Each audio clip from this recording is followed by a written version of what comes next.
So we just got to the gazebo again back here. We're only here because due to my living circumstances, I don't live anywhere near a skate park. Closest skate park is actually 58 miles away.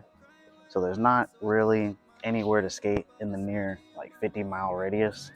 But now that we're here, gonna be going over like the performance, comparing the two. I got a wood skateboard, Kape Skateboard right here. For most of the similarities, the concave on the Kape Skateboard is really steeper than a wooden skateboard. The nose rises up way higher than a regular wooden skateboard. Apollo Palace dakodaleon Pro model, not for sale.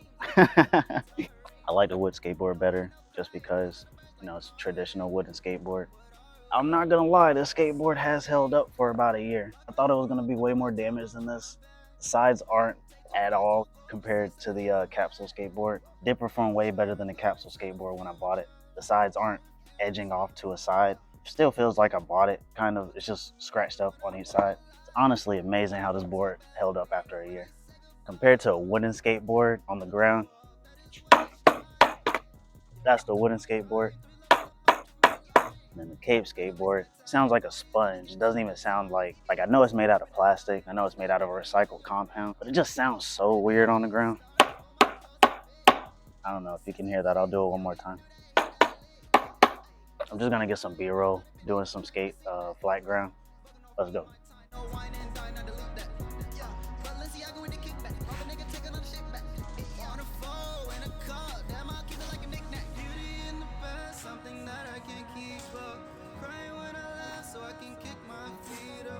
Money on my mind, Brandon turned to a visa, and you peeking through the blinds, try to copy my leisure. Want you to go.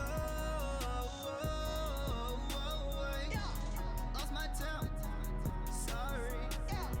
Brand new whip. Sorry. Bruise my line. Why she won't stop calling? My bitch fine, ride me like a Harley. Playing games like we from Atari. No woman, no cry. Three little birds like Marley. What are we? Sorry.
So we are a year into having the Kape Skateboard, and you might be wondering, Dakota, how does the Kape Skateboard perform after a year of usage? Well, I don't have a lot of places to heavily use the Kape Skateboard, being that I am in a location that doesn't support skateboarding at all. Around like 2018, when I graduated high school, I moved to a city that was really bigger and had a somewhat skateboarding community to where I could actually progress and develop my skills for about 2 years. And then COVID happened. My job didn't employ me for as much as I needed to pay my monthly rent charge. So I had to come home, and I've been here since then. So we only have flat ground to skate. And like I mentioned before, a skate park is 58 miles away, but I did do some research, and another skate park is about like 38 miles away. I want to say, like it said like 41 minutes, 38 miles, but still that's 40 minutes in one direction driving, and then 40 minutes in the direction back. I don't like driving at night. I hate having to come back here after a successful skate session to where I have nobody to talk about it with. For the time being, we have to skate at the gazebo. That's the only place we got to skate, or a parking lot. Flat Ground Warrior should be Jamie Griffin by now, but flat ground kind of pisses me off because I need obstacles to skate, and I need different variations of stuff to skate. Let's start off with the Kape Skateboard.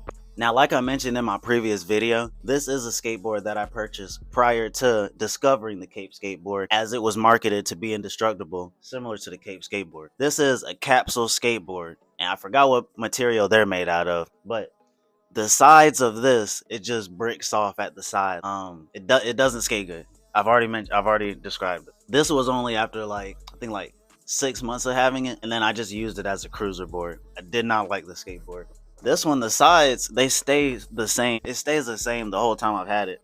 After a year of having this skateboard, I can tell you that the nose is something you really got to become adjusted to. The concave is really steep on the nose, so when you're doing nollie and fakie tricks, you kind of have to wait to flick the board a little longer than you would on a wooden skateboard to be able to flip the trick, just because the amount of time it takes to hit the ground. The tail, it resembles a traditional tail height off the ground, but they went steep on the nose. I don't understand why they went this steep. Sometimes it feels almost comical when you're skateboarding. It feels like a giant toothpick, like, and you're just trying to skate with it. Pro skateboarders Levi Lofelberger, I think they just signed another French guy to Kape Skateboard. Adrian Boulard, yeah, they find a way to skate the Kape Skateboard. Funny story about Adrian Boulard, he would have broken a major unwritten skate rule if he had landed the tray flip down El Toro. Kind of glad he didn't land it, just because that was Chris Jocelyn's redemption trick. I kind of think Chris Jocelyn went out and said he landed it just because he noticed some people were attempting to do it in the time that he was absent from it. I wish they would have released the footage. I'm dropping this video in December 2025, so if he drops the footage after this, please correct me in the comments. I know somebody will. But this skateboard it's an alternative to having a wooden skateboard. You can't go wrong with a wooden skateboard. Something that I should mention about the skateboard is they only sell 825s when I purchased it. The board size I typically like skating is an 838, probably an 85. But if they have 838, I'll definitely buy that. This one is an 85 because when I designed the board, they didn't have 838s on the website. But the concave on this board is basically what I like to skate. Now, the only skateboard size that I do prefer more than a traditional wooden 838 was these Powell Peralta boards. These were like 825s, like really mellow concave. Something about this board, bro, I learned so much on this. This was the best feeling board I had. Like, I bought 2 of them. These boards were good. Like, if I had $100 more, definitely invest into another one of these. My traditional wooden skateboard, it is the go-to. This is a board I'll pull out first, probably to warm up on, get some tricks. I'll probably pull out this board if I'm attempting to do like a heavy trick and I'm afraid to snap the board. This will probably get some playtime, only because I don't want to go and buy a new board. So this is the main reason why I bought this board. It is a good precautionary method to not breaking a board. On the last video, I remember seeing somebody asking if the Kape bag was waterproof. I don't know, and I don't really want to try, just because this is some collector item grail that probably will be worth something in the future, but I'm probably not going to sell it just because it'd be that obscure, limited of an item. This is probably going to be in my collection for a minute. I don't want to do anything to this bag that will damage it. You're not getting no product testing out of me. This staying with me for a minute. But it's kind of weird because this doesn't even fit the skateboard with the trucks on it. This is kind of a weird bag because it only fits a skateboard deck inside. It kind of feels awkward with the trucks on the skateboard. Hold up, I'll show you. So I keep the extra grip tape in here. That's just what I do. I keep the extra grip tape in there. When you put the skateboard in the bag, it's kind of only meant for the skateboard deck.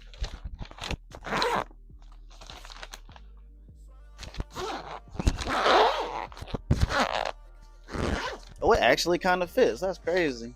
Yeah. So that's how it looks with the actual skateboard in it. I really don't want to keep the skateboard in here because I feel like it'd just damage the bag even more. If you wanted to wear it, it's like, it's kind of a nice carrying bag. I probably would only put a skateboard deck in here if I'm about to set up a new skateboard. Just carry the Kape skateboard on my Element book bag with the board clip. Probably would be the best thing. But I don't know if it's waterproof. It is a good bag though. By this time, Kape came out with the second model of their Vanguard series, the Series 2. So you probably won't be able to get this specific bag. I don't know if it comes with a bag for their second series model in there. You won't be able to get this one. This one says Series 1 on it. This one only came with the first initial drop. It's got all the specs and everything of the board on the back side of this. On this one, it says like the shape, it's classic popsicle. The width length is 825, 3197. The wheelbase is 14.13 inches. Nose and tail is 7 inches compared to 6.6 inches. Concave is medium. They should have put medium slash steep because the nose is crazy. Weight is 128 grams. That's crazy. The flex is a 3 out of 5. I don't know what that means. The chipping is no chance. I can attest to that. I can confirm that this thing does not chip. The color is asphalt black, grip tape included. Damn. And they have a description on the back as well that says, often labeled a sport, skateboarding is more a form of self expression, akin to dance or painting. Sometimes you battle a trick for hours, pushing your mind and body to the limits. And when you're in that zone, you want your board to withstand and take whatever beating you bring at it. Knowing your board won't break, chip, or lose its pop makes it 1,000 times easier to focus on the session, stomp your trick, create art. Spot is your canvas, and the board is your brush. Leave your mark. Like Ken Carson said, you're an artist and you get caught without your brush, fuck is you doing? Basically what he said. Now, I do want to say I apologize for the inconsistent video uploading schedule. I'm enrolled in college at this time and I've been doing a semester on, probably a gap semester, and then another semester on. The past 2 semesters I've actually been going consecutively. I had to do 2 semesters where I paid out of pocket. And that was like $6,000 each semester. So I paid like $12,000 in a year. I know, right? Crazy. This semester I was enrolled in school and I had financial aid. Next semester, they told me if I'm above 12 credit hours, I can get financial aid again. Unbeknownst to me, I'm doing the cheapest option of school possible by not living on campus and not doing anything but enrolling in the classes. So I get the entire Pell Grant gifted to me. Last year, I went and bought some stuff that I had needed with that money. But this year, we might do something with it to progress myself in a career that I want to lead into. If you guys want a more in depth video explaining my circumstances and why I had to sacrifice everything but fine dining and breathing just to continue to skateboard and progress in my academic course that I am doing, let me know in the comments. I'll make a video about that, just explaining myself and how inconsistent I am. I do apologize. I just want to say that. If you made it to this far in the video, make sure you hit that subscribe button, like the video, and share it to anybody who wants to know how well the Kape Skateboard performs after a year. I love you guys. See you in the next video. Have a great day.